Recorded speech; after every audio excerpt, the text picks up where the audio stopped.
ഇന്നത്തെ കഥ മൂർഖനും കാക്കയും. ഒരു കാക്ക മരത്തിൻ്റെ ഏറ്റവും മുകളിൽ മുട്ടകളിട്ടിരുന്നു. വന്യമൃഗങ്ങളിൽ നിന്നും സുരക്ഷിതമാണ് തൻ്റെ കൂടെന്നായിരുന്നു അവളുടെ വിചാരം. പക്ഷേ ആ കഷ്ടം!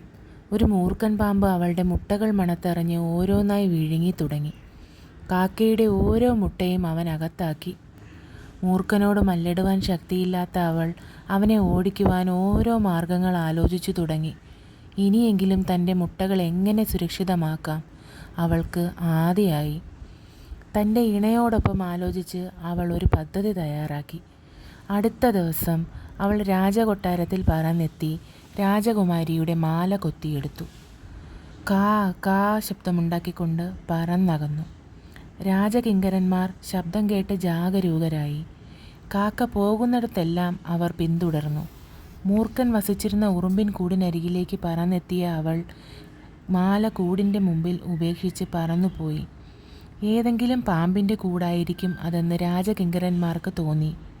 അതീവ ജാഗ്രതയോടെ അവർ കുന്തം ഉപയോഗിച്ച് കൂടിനുള്ളിൽ പരതി. കാക്കയുടെ മുട്ടകൾ മോഷ്ടിച്ച മൂർഖനാണ് ആദ്യം പുറത്തു വന്നത്.